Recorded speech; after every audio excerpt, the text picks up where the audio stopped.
Ever wonder who the first football thug was? Who started this notorious culture that has often overshadowed the beautiful game itself?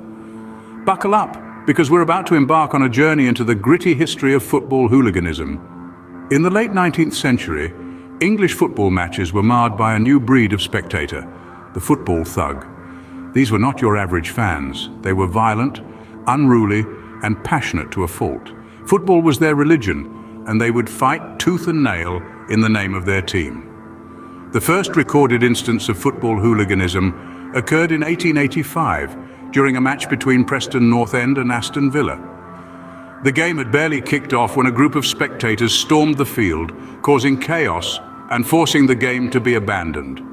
This event marked the birth of the football thug, a figure who would become all too familiar in the years to come. As the sport grew in popularity, so did the problem of hooliganism. The early 20th century saw the rise of firms, organized groups of hooligans who took their loyalty to their team to dangerous extremes. They were ruthless and violent, turning football matches into battlegrounds. One of the most notorious of these firms was the Millwall Bushwhackers, formed in the 60s, who earned a reputation for their brutal and unprovoked attacks on rival fans. Their infamous chant, "No one likes us, we don't care," encapsulated their defiant attitude towards the widespread condemnation of their actions. Fast forward to the 80s, a dark period in football history marked by a series of tragic incidents. The Heysel Stadium disaster in 1985, where 39 fans lost their lives, and the Hillsborough disaster in 1989, which claimed 96 lives, were both directly linked to hooliganism. These incidents served as a wake-up call, highlighting the urgent need to address the problem of football thuggery. The 90s and the noughties saw a significant reduction in football-related violence thanks to stricter laws and improved stadium security.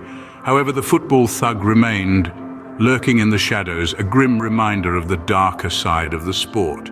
So what have we learned about football thugs? They emerged in the late 19th century and quickly became a blight on the sport. They organized into firms, took violence to unprecedented levels, and were responsible for some of the darkest moments in football history.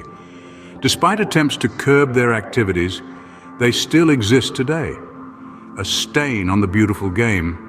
In the end, it's important to remember that these individuals represent only a tiny fraction of football fans. The vast majority are passionate, loyal, and respectful, embodying the true spirit of the sport. So while we acknowledge the existence of football thugs, let us not forget the millions of fans who make football the beautiful game that it is.